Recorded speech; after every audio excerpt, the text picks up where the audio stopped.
Hi, everyone. Welcome. Thank you so much for joining us this morning. My name is Audrey Stewart, and on behalf of Harvard Bookstore and Mount Auburn Hospital, I am so pleased to welcome you to today's Thursday morning talk with Rosa Brooks discussing her latest book, Tangled Up in Blue, Policing the American City. She will be joined today in conversation by Janet McIntosh. In just a moment, I'll turn you over to Myra Von Turkovich, the president of Thursday Morning Talks, but just a quick couple notes of housekeeping. This morning's discussion will conclude with some time for questions. If you have a question at any time during the talk, go to the Q&A button on your screen, and we'll get through as many as time allows. We also have closed captions available. Feel free to enable that by clicking the CC button on your screen. In just a moment, I'll post links in the chat to pre-order the paperback of Tangled Up in Blue from Harvard Bookstore. Now, more than ever, your purchases support the future of a landmark independent bookstore. Thank you again for tuning in. We sincerely appreciate your support now and always. There will also be a link for donation for Mount Auburn Hospital. Please support them. They are doing everything they can to protect our community during these difficult medical times. And finally, as you have no doubt experienced in virtual gatherings over the past couple of years, technical issues may arise. If they do, we'll do our best to resolve them as quickly as we can. Thank you in advance for your patience and understanding. Now I'm so pleased to turn things over to Myra Von Turkovich. Myra, the virtual podium is yours. Thank you, Audrey. And may I mention before I go into my quick spiel, if you go to the button at the bottom of your Zoom, to the far right, which Audrey just mentioned, live transcript, click on it and you'll be able to see what is being said. I know many of our people joining are having difficulty with the volume. So this is an excellent way of not missing a single word. Good morning, all. Today's Thursday Morning Talks welcomes author Rosa Brooks, who will speak on her recent book, Tangled Up in Blue, Policing the American City. Rosa, a tenured professor of law and policy at Georgetown University, will tell of her experience as a police officer who for many years gathered inside information on the world of law enforcement and the blue wall of science. Last February, the Washington Post reported that in her 40s, Rosa successfully applied to DC's Metropolitan Police Department, where she completed training at the police academy and became a reserve police officer, a part-time position, but one with all the rights of a full-time officer. She was assigned to 7D, the DC Police District with the highest concentration of Black residents, the highest concentration of poverty, and the highest concentration of reported crime. Joining Rosa is Janet McIntosh, a past associate or student with Rosa at Harvard. Janet is a professor of anthropology at Brandeis, and her educational experience includes undergraduate degrees from both Harvard and Oxford, and a master's and a PhD from the University of Michigan. Rosa, Janet, welcome to the Thursday Morning Talk speaker series. Thanks for coming. Thank you so Thank you much. so much. Yeah. I think I will, as moderator, I'll just say a little bit more about Rosa's background before I start to engage her with some questions so that those of you here can learn much more about what she did on the police reserves. So Rosa holds the Scott K. Ginsburg Chair in Law and Policy at Georgetown Law Center. And she also serves as Georgetown Law's Associate Dean for Centers and Institutes and is co-director for Georgetown Center on Innovations in Public Safety. She's also an adjunct senior scholar at West Point's Modern War Institute, an ASU Future of War Senior Fellow at New America, and a founder of the Leadership Council for Women in National Security. Rosa has combined law, teaching, and scholarship with stints in government service and a career in journalism. She's written hundreds of opinion columns and essays for the Los Angeles Times, Foreign Policy, and many other venues. And she's also a co-founder of Deep State Radio, a weekly podcast on foreign policy, which I highly recommend. And she currently serves on the board of the Harper's Magazine Foundation. From 2009 to 2011, Rosa served as a counselor to the Undersecretary of Defense for Policy, Michelle Flournoy. In July 2011, she received the Secretary of Defense Medal for Outstanding Public Service. Her experiences with the Department of Defense led to her 2016 book, How Everything Became War and the Military Became Everything, which was named a New York Times notable book of 2016 and also one of the 5 best nonfiction books of the year by the Military Times and the Council on Foreign Relations. Now, as you've heard, Rosa, to me, served as a reserve police officer. That was from April 2016 to November 2020 with the Washington, D.C. Metropolitan Police Department. And there she received the Chief of Police Special Award. And of course, we're going to be talking about the book that resulted from that police experience.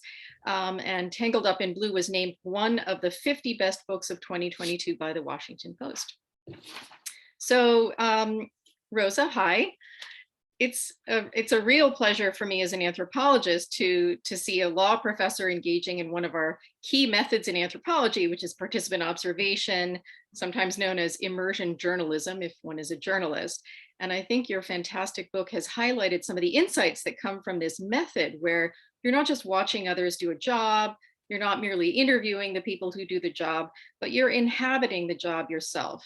Alongside them. And then you really come to feel some of their feelings with them and understand some of their dilemmas in an intimate way. And of course, doing this kind of participant observation, you also develop a kind of sympathy, although you still retain your skepticism very successfully. And I think that your perspective really offers a healthy antidote to some of the really simplistic, polarized conversations that have been happening around policing lately. So this book is full of insights that come from that. Maybe to kind of walk us down the beginning of this path with you, when you were training at the DC Metropolitan Police Academy, what were some of the things that surprised you about officer training? Gosh, the whole thing was very, very weird for me.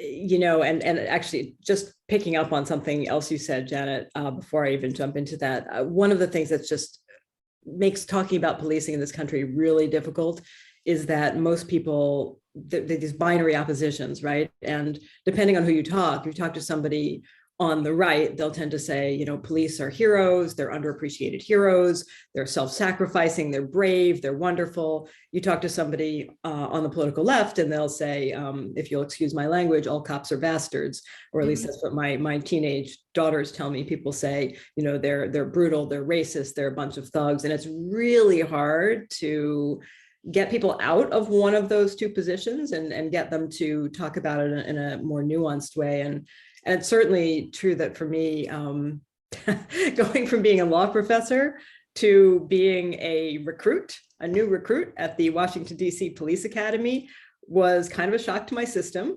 You know, it was shocked to be back in the classroom for one thing, but it was also, it's a very different style of teaching than we're used to as university professors teaching undergraduates or law students or grad students.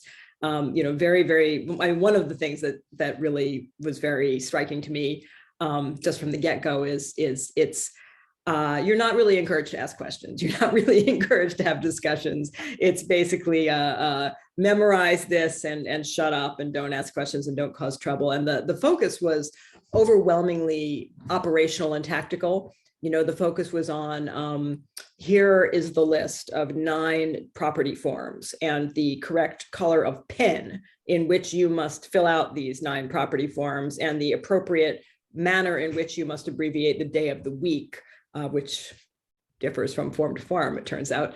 You know, and here is how you handcuff a prone person. Here is how you handcuff a standing person, et cetera, et cetera. And it was really quite stunning because then as now, this was 2016, and then as now, the whole nation seemed to be talking about policing, seemed to be talking about policing and violence, policing and race. There had already been a number of police shootings that had become, you know, top of the national news, and everybody's talking about this. The one place we weren't talking about it was at the Washington, D.C. Police Academy, which was kind of stunning, right? I mean, this is the police academy in the nation's capital of all places. you would think we would be having some of those conversations about, what is policing for? What role should police have? But no, we were memorizing the 9 property forms. So that was part of it. I think, it was really as striking for what was not in the academy curriculum, like let's talk about any of these bigger issues. The other thing that really was amazing to me was something that wasn't really an official part of the curriculum, but was kind of a through line through everything. And that was this kind of underlying message that everybody you meet will want to kill you. Anybody could kill you at any time. There's no such thing as a routine call. Anything could turn lethal for you, the officer, in a millisecond. Happy to talk more about that, but there were so many ways in which the emphasis for us, these officers in training, was on, you should be scared every single minute you're out there, because you just never know when a seemingly safe, normal situation will become lethal, when somebody will, pull a gun out of their pocket and shoot you, pull a gun out of their bag and shoot you, pull a gun out of the glove compartment and shoot you. And there's just a tremendous emphasis on that. Yeah, I was really struck by your stories about how recruits would routinely share these little videos, these so-called officer safety videos, which almost sounded like it's like a genre of officer in peril, officer has something terrible happen to them. And I think at one moment you talk about how those videos that may have been circulating among left-leaning Americans, and sort of horrifying left-leaning Americans, because they culminate in police violence, are viewed and experienced in a completely different way by officers who are thinking, what if they'd had a gun in their glove compartment? That might have been a narrow save. So it's almost a whole different lens on the world. And it's one of the weird paradoxes of policing. And there's this parallel, right? The rest of us are non-police officers are watching these terrible videos where some innocent person is shot and killed by the police. And police are sitting there in the police academy, and they're watching videos where the innocent police officer is being shot and killed. So we'd over and over, we would watch these videos where, you'd see a video of a traffic stop, and the police officer would walk up to the car, and the car door would pop open, and somebody with a gun would jump out and shoot and kill the police officer, or the officers would walk up to a front door of a house answering a domestic violence call, and the door would pop open and someone with a gun could come out and shoot them. And we would analyze these, right? These would be analyzed for sort of officer safety, tactical purposes. And we'd have these conversations about, well, what could those officers have done differently to avoid getting killed? Maybe they should have approached from a different direction. They should have called for backup. They should have done all these different things. And but the message that came through, as I said, was always expect that somebody's going to try to kill you in any situation. And it's the thing about it, of course, is it's not completely wrong, right? I mean, police officers do get killed. And in fact,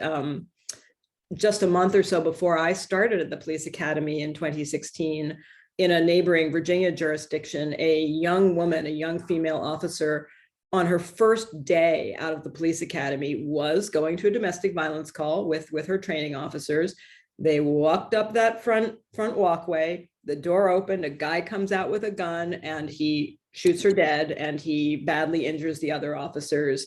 Her first day on the job, and it happens, right? It does happen. At the same time, it actually doesn't happen that often. It happens a whole lot less often than police officers think.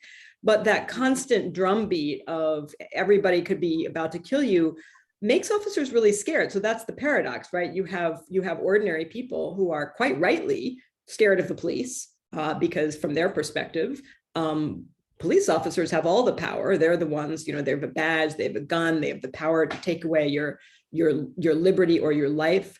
But police officers are also often really scared of the people they encounter. And that, of course, is part of what can lead to real tragedy, right? And you think about some of the really high profile police shootings, things like the killing of Philando Castile. It was in 2016, Minneapolis, his traffic stop. He says to the officer, I have a legally registered weapon in my car. I can show you the paperwork. He reaches for the paperwork and the officer panics and kills him. And, you know, the part of what happens if you have all these cops who've been told over and over, never let anybody reach for anything, they're probably reaching for a gun, you know, is that a lot of officers adopt a kind of shoot first, ask questions later approach.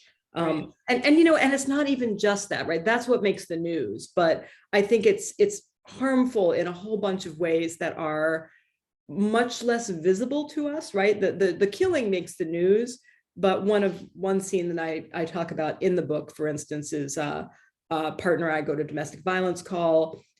One of the parties is a 17-year-old girl. She's having a dispute with her mother. It's turned into a physical fight. And my partner was interviewing her, and she said to him, you know, officer, I'm the one who called 911. And so she reaches into her bag to pull out her cell phone to show him, you know, look, you can see I called 911. And he freaks out and he yells at her. You know, he says, get your hands where I can see them, and so on. Yeah. And you know, she understandably, she's very upset. She's distressed. She said, why are you yelling at me? And he said, you could have been doing, you could have killed me. You could have pulled out a gun. And she said, you're the one who's got a gun. And she refused to talk to him after that, which I thought was quite appropriate. But that's a situation that doesn't make the news. Nothing happened, right? You know, nobody was hurt. End of story. It's just, but she's not going to call, you know, she's going to call 911 next time. She's scared, you know. Right. A sense of antipathy that the officers are not working with the populace just gets that's aggravated. Right. So there are all these more inchoate ways in which that sense of fear that officers have can really have an impact on how they interact with people in ways that are more subtle, that never sort of make the news, but that can be really destructive. Right. It sounds like officers are not generally aware that the number of officers killed by civilians annually is much lower than the other way around. Although I'm not sure whether those numbers would necessarily make a difference. It sounds like the overall training stance is you have a right to go home safe and alive, and you must protect that right at all costs. So one question I have now is, do you think that there's anything that can be done during training to, even though of course it's understandable for officers to value their own lives and for workplace training to emphasize their safety, what else could be emphasized or emphasized differently to change things? And perhaps as part of that, there is a question in the Q&A about whether you receive de-escalation training. Yeah, you know, we did receive de-escalation training, and I don't want to overstate how trigger happy cops are. You know, DC, for instance, has a very low rate of officer involved shooting. And I think that, and this is very different, by the way, from 20 years ago when it had one of the highest rates of officer involved shootings in the nation. And as a result of a consent decree with the Justice Department, there were really radical changes to training made, and things did get a lot better. So I do think that training makes a difference. De-escalation training makes a difference. And we certainly did have emphasized to us, you know, over and over, you know, you don't want to end up killing somebody by accident because you freaked out, you know, that your goal when you get to a scene is to try to calm things down if you possibly can. The trouble was that was, of course, in direct contradiction to all the messages of everybody's about to try to kill you. So it's very confusing for a lot of young officers. But one of the things that really struck me as someone who has spent a lot of time thinking about and working with and studying the military is how strikingly different it is, right, from the ethos of the military. You know, all the issues, whatever's wrong with the military, right? If you join the US Marines, it's impossible to imagine a Marine sort of saying, a Marine drill sergeant, right? And Janet, you know a little bit about this. You've studied Marine boot camps and drill sergeants. It's hard to imagine them saying to their new recruits, the most important thing is that you have a right to go home safe at the end of the day. In a war, the most important thing is that you come home safe at the end of the day. You know, on the contrary, right? I mean, certainly our military appropriately worries about force protection. You know, the ethos of let's not take unnecessary risks, but at the same time, there's also, a very clear sense of when you join the US Marines, you are agreeing that your right to go home safe is superseded by the nation's right to defend itself, to send you into harm's way for the sake of the nation. And there's sort of an acceptance of this notion of, my life is not the most important thing here. It's not trivial, but neither is it the central thing. And it's, this is opens up a whole other set of issues that maybe we'll talk about later. There's been a lot of debate about, the militarization of police, and generally seen as a negative thing. And in many ways it is.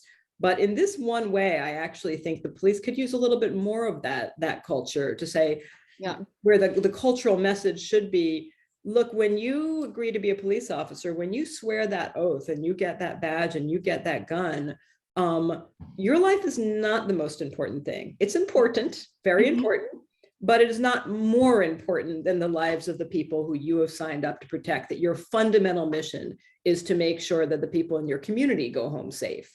And that may involve some risk to you. And that's a really different message, I think, than the one that most officers receive right now. Absolutely. Absolutely. Yes. They could take a page from this whole different orientation in terms of the willingness to take a fall for the greater good. What else would you change about officer training if you had a magic wand and you could?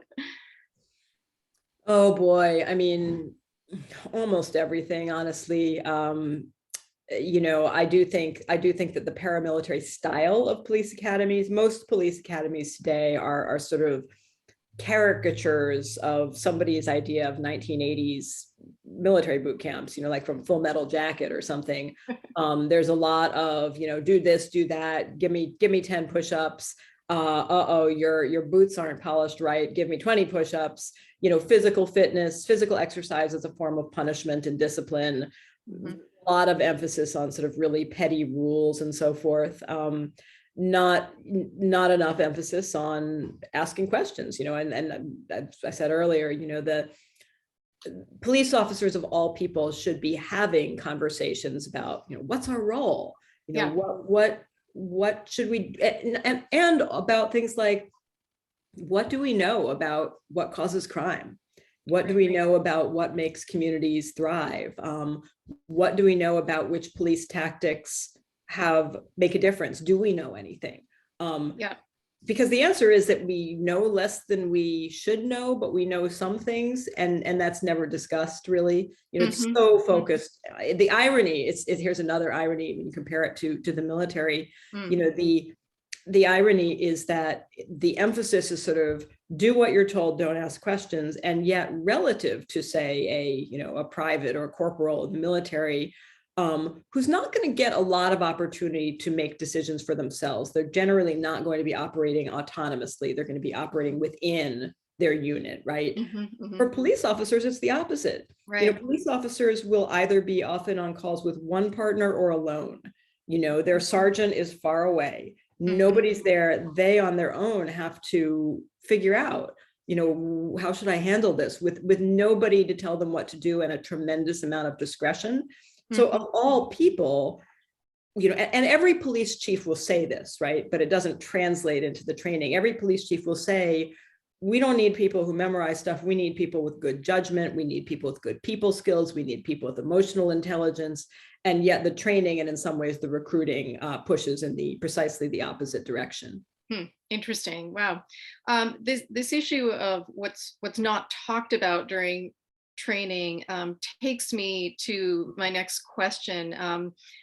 In one passage in your book, you write that, I'm quoting you now, that racism seems like a non-issue to many street cops because it's baked so deeply into the system that it's invisible. Can you tell us a little more about this and how you think about it? Yeah, and this is it's related to sort of a broader problem, which is when we think about, well, is policing racist? Does policing have a racist impact? Is it motivated by racist views? Does it have a racially discriminatory impact? I think the answers to all those questions, certainly in terms of impact, are yes. certainly in terms of do policing practices reflect racist practices? The answer is yes, but I think what makes it more complicated is that, we live in a world that reflects racist practices, right? In so many ways that are often invisible to us, from residential housing patterns. Why are some neighborhoods mostly Black, some neighborhoods mostly white? Why are the Black neighborhoods more likely in many American cities to be poor? Well, boy, you go back a little ways and you start seeing the restrictive covenants that wouldn't allow African Americans to live in certain neighborhoods. You see policy decisions made by city officials about where are we going to stick that highway? Well, let's not stick it in the middle of the upper middle class white neighborhood. We're going to stick it right smack in the middle of the Black neighborhood. It's going to displace people. It's going to make the neighborhood a mess. Decisions about what kind of tax subsidies we're going to give to big supermarkets, you name it.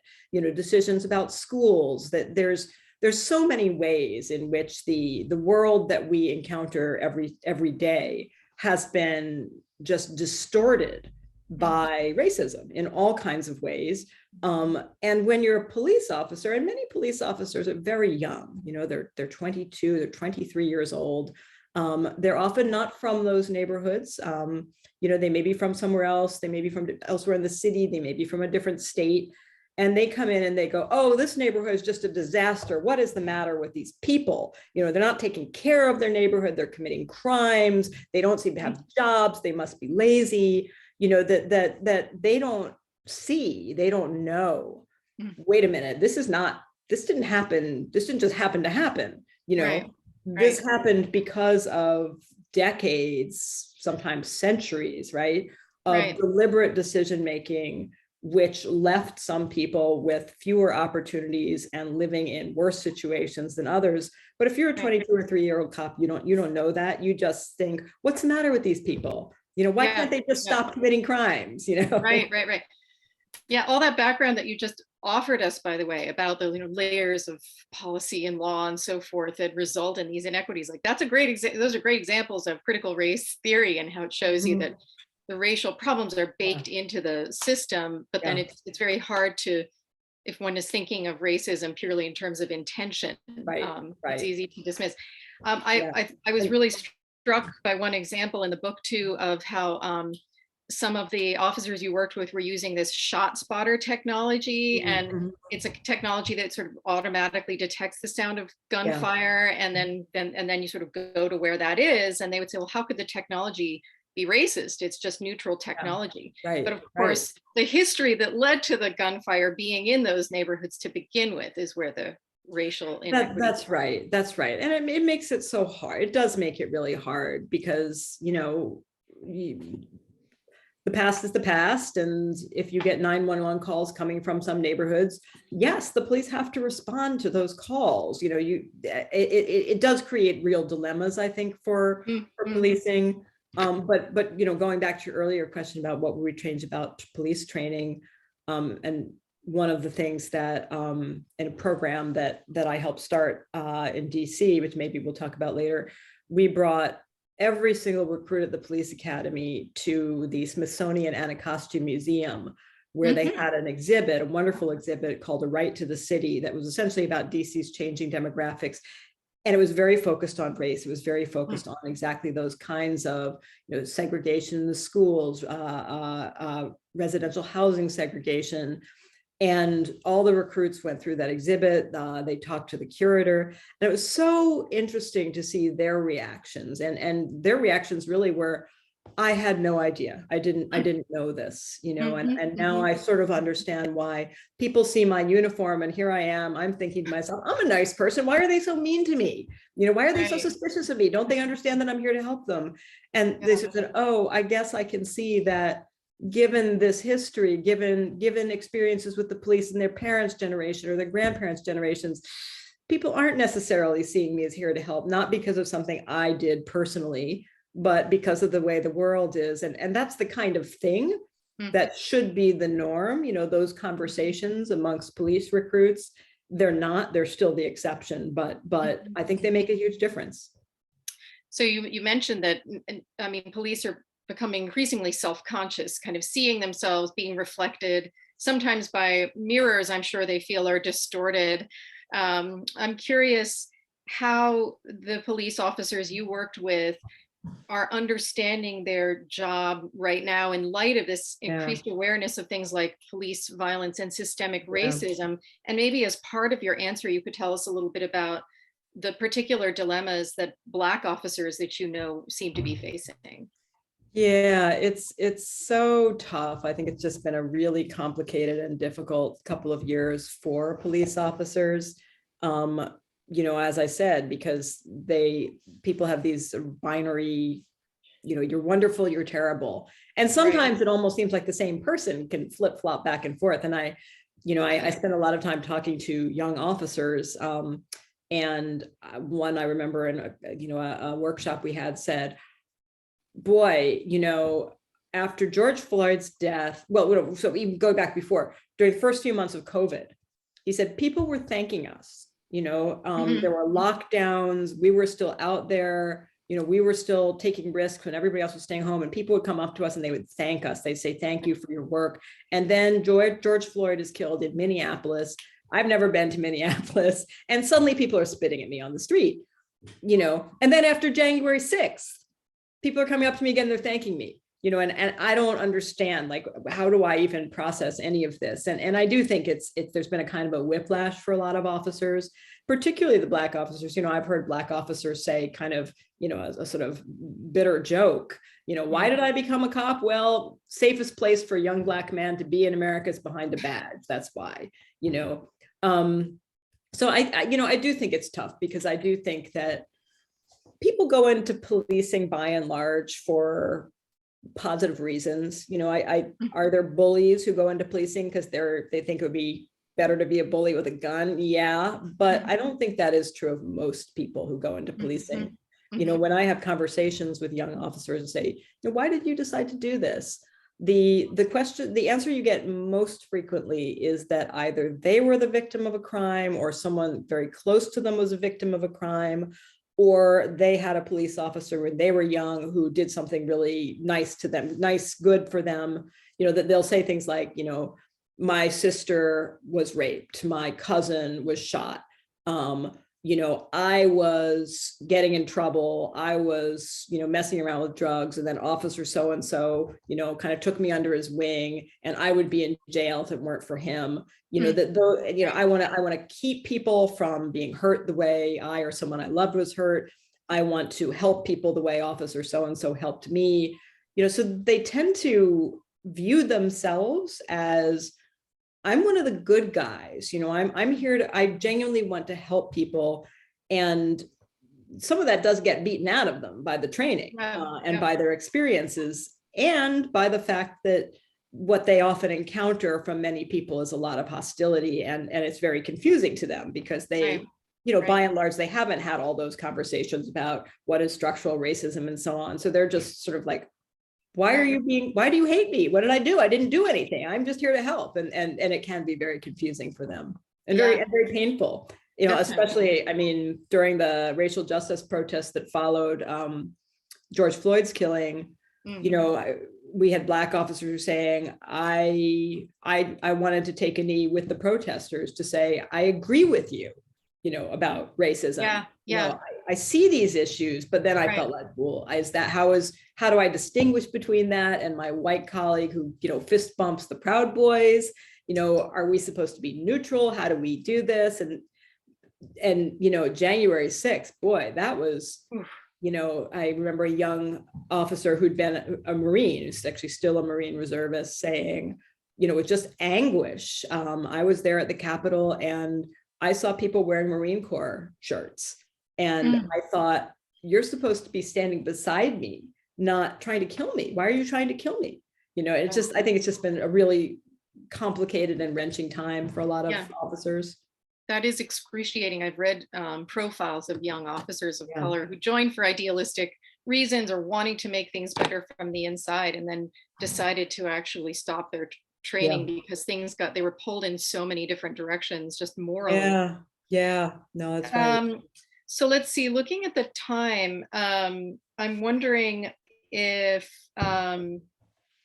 we should work our way toward issues of reform and the options of reform and so forth. And I'm sure the questions will start coming in more thicker and faster soon as well. But let's see. Well, one question I have has to do with arrests. I know that in your experience, you felt like most of the arrests that you made probably didn't ultimately help the community, didn't really contribute anything of value, and that sometimes people, were clearly committing a crime that was motivated by something to do with poverty, and then sometimes they kind of had to be arrested on some technicality. Yeah. What could be changed about this? What are some implications for possible reforms? Yeah, no, I mean, boy, the vast majority of the arrests in DC, as in almost every other city, are for really trivial things. Yeah. They're for, people get into a scuffle, nobody's really hurt, but somebody gets arrested for assault, or, one of the worst moments in my short policing career involved having to arrest a woman who had shoplifted a big multi-pack of chicken thighs and some laundry detergent from a supermarket. And we actually weren't going to arrest her. We were going to kind of say, she was poor. She was desperate. When people are shoplifting food and laundry detergents, it's not like it's not like a jewel heist or something here, but it turned out she had an outstanding warrant. We had to arrest her, technically speaking. The outstanding warrant, of course, was for failure to appear to a summons for an identically trivial offense. And, did putting her in jail for a night make anything better? No, it didn't. I mean, what can be done? And I think this is something that people sometimes forget. Policing does not exist in a vacuum. If police arrest people for trivial offenses in ways that can cause real sort of spiral people into terrible situations where, you don't show up, you get the traffic ticket, you can't pay it, it doubles, you can't pay that, it triples, you can't pay that, you get a summons, you don't show up because, you didn't get the thing or you couldn't leave your job. And so now all of a sudden there's an arrest warrant for you and you end up in jail because you couldn't pay the $20 traffic ticket originally. That people look at that and say, why do the police arrest people for things like that? It's terrible. The answer is that the police arrest people for things like that because you and I voted for people who made laws that said people should be arrested for things like that. And we elected prosecutors who prosecute people for things like that, and judges who sentence people for things like that. And that's why, we elected leaders who say to police, your job is to enforce the law. You don't get to decide, no, I don't really think it's a good law. Right. Most people think, well, we don't want the police making those decisions. Well, policing is a mirror. It does, as I said, doesn't exist in a vacuum. It's a mirror of the rest of our society. It's a distorted mirror in a way because the outsized power officers have with the badge and the gun kind of it's a magnifying mirror, I guess you might say, sort of magnifies the existing injustices and dysfunctions in our society. But cops don't decide on their own, hey, let's go out and arrest people for minor offenses and just make their lives miserable. Right. We as a society told them to do that. That's what we asked them to do, and that's what they do. And a lot of voters seem to love the phrase tough on crime, which is what leads to all of that. Yeah. Well, speaking of slogans, there have been a lot of slogans flinging around. I think you mentioned at least one of them at the beginning. So defund the police, abolish the police. There's the all cops are bastards, which you already, I think, have complicated that considerably. But pushes for defund the police and abolish the police. It's been interesting to me to look at how often people have to clarify what they mean by one or the other of those slogans. But very often part of what they're pushing toward is taking some of the funding that goes toward policing and augmenting funding for things like social work and social workers. So I'm curious what you think of that as an option, and also what you think of the slogans and what they've begotten in terms of a movement.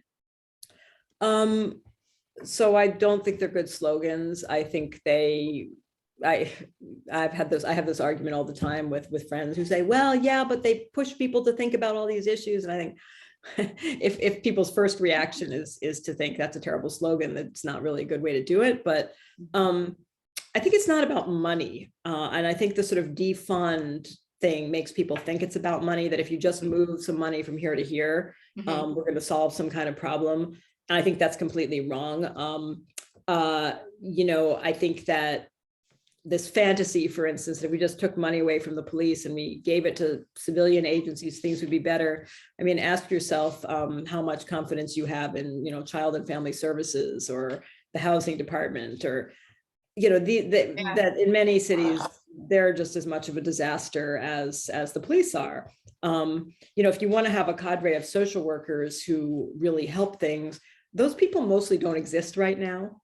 They could exist, but we would have to invest over a pretty long period of time into training them, into paying them, because we can't just sort of magically create them overnight by tossing some money to a different city department. Right. And I think that that being said, I actually am not completely unoptimistic. And here's why. I think on the one hand, if you say to a street cop, we want to defund the police and take money away from you and give it to other agencies, that cop is going to look at you like you have lost your mind. He or she is going to say, did you see my vehicle? Have you seen my computer? Do you understand that I am now responsible tonight for patrolling this, 5 square mile area by myself because manpower is so low. I have to do this by myself and I cannot possibly keep up. You want me I can barely do what you told me to do. Yeah. With the resources I have, and now you want to take resources away from me. You're nuts. I don't like you. On the other hand, if you say to that same officer, tell me about the things that you do that you don't really think you should be doing. You don't think police should be doing. You wish somebody else, some other agency was doing, and tell me about the things that you do that you think are useless, don't help because other people aren't doing what they would need to do to make what you do useful. And you'll suddenly you'll be in a whole different conversation, because then you're going to have that same cop saying things like, I shouldn't be answering these disputes between neighbors. That's crazy. I don't have the training to be a mediator. I don't know how to do that. I don't want to do that. Right. And then they say things like, you know what? And when I get called because there's somebody walking in traffic, waving a knife around and talking to himself, and I send that person to the emergency psychiatric clinic, and then they get released the next day and they do the exact same thing, and that happens every single day. What's the point of me intervening when there's just no services that will keep that person from doing it again the next day? Then you actually start getting into a conversation that's a really different one, right? Then you end up in a conversation, or you can get into a conversation about, what would public safety look like? What do you want it to look like in an ideal world? Who would do what kinds of people with what kinds of skills, what kind of social programs would there be? And that's a much better conversation. And that's the conversation that says, where should the society be in 20 years, 50 years, 10 years? Where do we want it to be? Where are we now? What do we have to do between now and 10 years, 50 years to get to that better place in terms of investments, in terms of how we allocate responsibilities? That's the right conversation to have. It's not about, let's take 10% of the money from here and put it over there. It's that conversation about, where do we want to go and how would we begin to get there? And involving officers in the conversation as one of many voices. Yeah. That's kind of a new twist for this political moment. Well, and I think that if you have those conversations, that officers and critics of police actually pretty quickly discover that they agree on a lot. Once you get past the why do you hate me? No, why do you hate me? Then you actually end up discovering that there is more common ground than I think people might think. Right. Well, on the note of conversations, can you tell us a little bit about the Georgetown Police for Tomorrow initiative that you've been instrumental to? What does it do? Is it scalable if it's working well? Yeah. So the Police for Tomorrow program is essentially, it's a fellowship program for young DC officers, and it's a collaborative effort between Georgetown Law and the Washington DC Police Department. And it really came out of my own police academy experiences and everything we were talking about earlier about all the things that we should have been talking about and weren't talking about. essentially the program brings young officers to really intensive workshops that are designed by Georgetown faculty on all the complicated issues, all the really tough issues, race in policing, use of force in policing. That program is originally the program where we started taking people to the Anacostia Museum and so forth, and have those conversations. And then eventually the fellows do a sort of a capstone community project. We're now finishing up our third cohort. So all told, it's been about 60 officers who've gone through it. It's a fairly small program. I do think it's scalable. We're actually, after January 6th, the Capitol Police came to us and said, could you do one of those for us? So we're going to start 2 cohorts with the Capitol Police. And we have had some other cities and departments reach out. We have a sister program in New Orleans, for instance, that's based off ours. So it's been a lot of fun. It's been really rewarding to see how much many young officers are really quite hungry to have those more difficult, more nuanced conversations. Yeah. Part of the thing that's complicated about it, some of them decide to leave policing. Wow. We've had people. We've had 2 things. Two things have happened. 2 opposite things. We've had officers say to us, "I would have left the department were it not for this program, Right. because now I feel like I want to change this from within." We've Right. also had people say, "I just don't think I can do this. I realize I don't want to be doing this." From our perspective at Georgetown, both of those things are fine. Yes. From the department's perspective, they kind of would like people to stay. They prefer. But it's been really interesting. It's been a lot of fun, and we've been able to take some of the material and guest speakers and so on we use with our fellows and bring them to the academy more generally, so that all of the recruits get them rather than this sort of self-selected group of fellows. Right.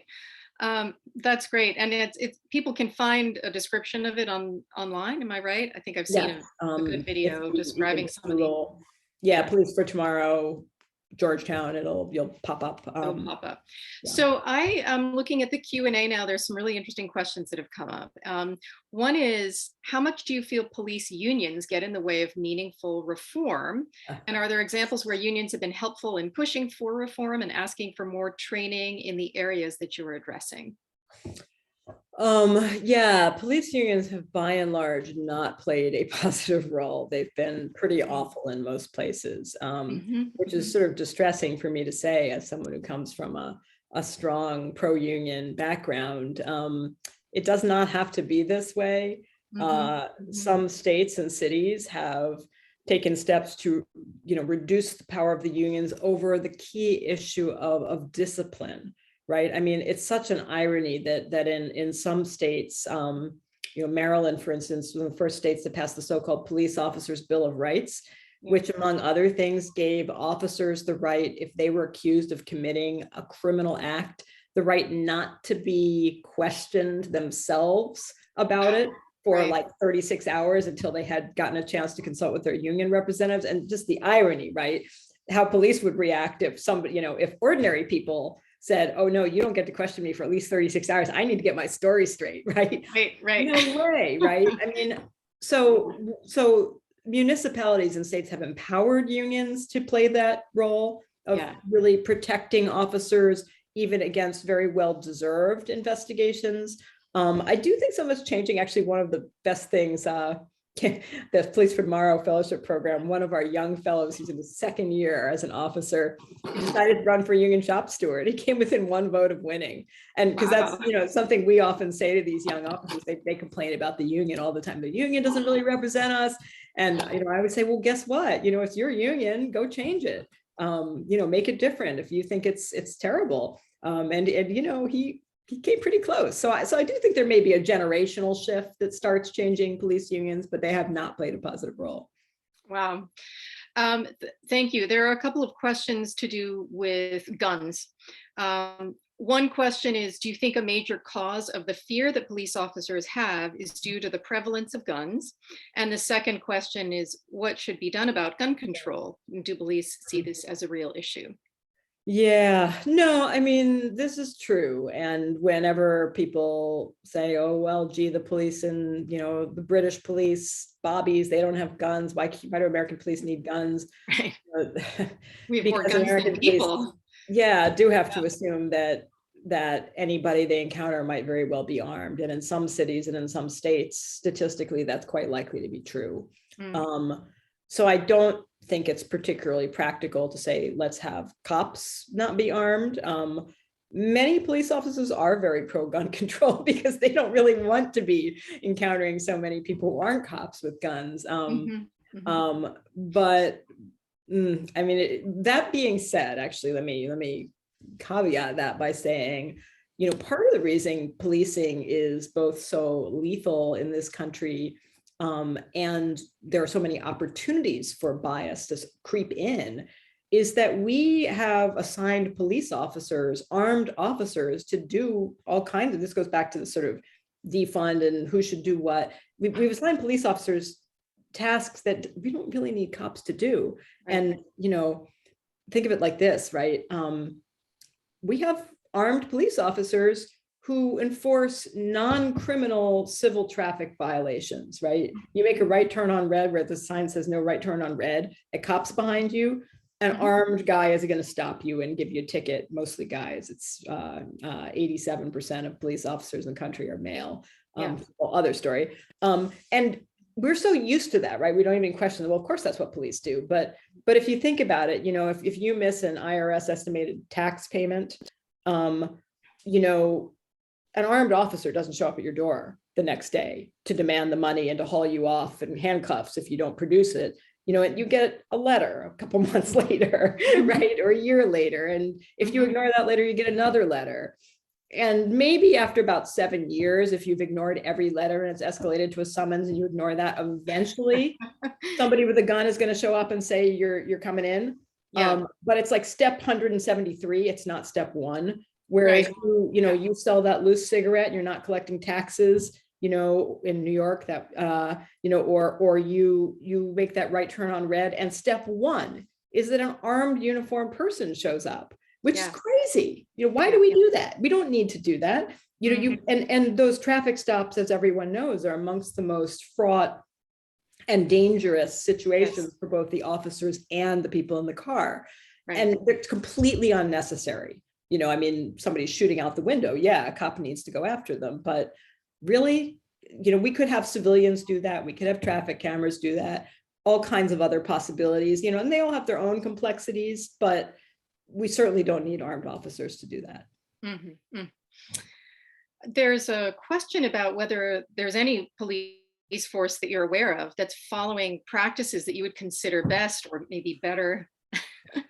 Are there any exemplary departments, forces out there?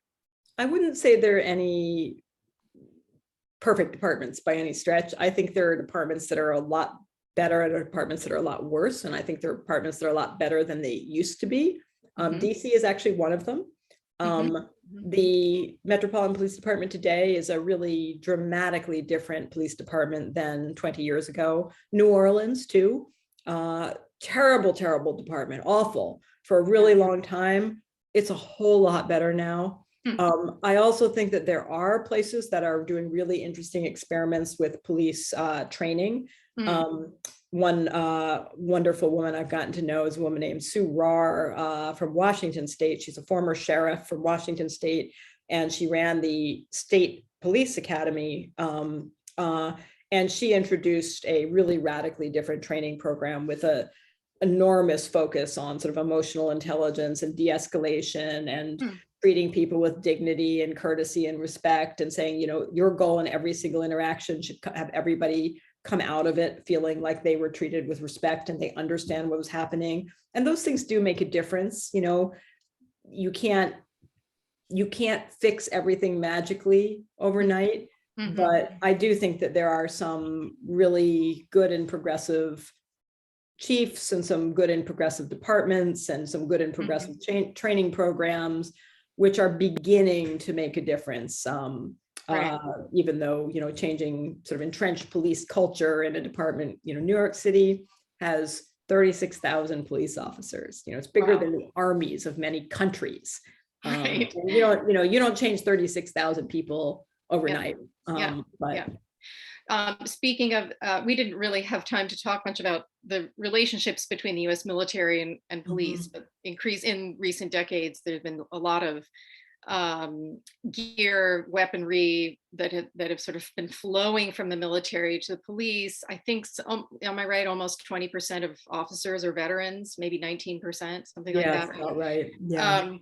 It's which, all of which creates all kinds of problems, including a kind of masculinization of the police force, and perhaps some enticement for more and more men to join so they can become a man or establish their manhood in some way. There is a question from one of the watchers, which is, how can more women be encouraged to join the police? Yeah. The police military relationships and military relation, I think, is actually a really complicated cluster of issues, because I think there are some really negative ways in which police departments are militarized. There are also some areas in which police would do pretty well to borrow from the military. I think the military, for instance, has much more professionalized training programs, and in many ways is much better at training and de-escalation and so on than police departments are. But ironically, I mean, there are a higher percentage of military personnel are female than police officers. Yeah, it's like 16-70% in the military, 12.8% in law enforcement. Wow. I ask my students to go on YouTube and try to find examples of good and what they see as good and bad police recruiting videos. And they come up with these ones where, the recruiting video consists entirely of, people jumping out of helicopters and tackling fleeing suspects and breaking doors down. And guess who's going to be attracted by that kind of recruiting message? It doesn't tend to be women, So I think that everything from the kinds of recruiting messages to where you recruit, if you keep going to recruit amongst veterans transitioning out of the military and criminal justice programs, you're going to keep replicating a largely male force. I see Myra is here to tell us that we have to shut up. Here to cut a very interesting conversation short. Rosa Brooks and Janet McIntosh, thank you so much. This is a very illuminating conversation on a very complicated topic, and there's obviously so much for all of us to learn in the future. Next week, on January 27th, we have a speaker, Susan Hackley, who is a documentary filmmaker who is going to introduce us to her film, Veteran Children, When Parents Go to War. It will talk about the impact of war on America's children and families of servicemen and women. This landmark film was first premiered on public TV in 2019 and will feature voices of children whose parents served in Iraq and Afghanistan. So much to learn. Thank you, ladies. Much appreciated. Enjoy the day, all. Stay warm. Thank you. Thank you. And thank you for giving us a chance to help support Mount Auburn Hospital.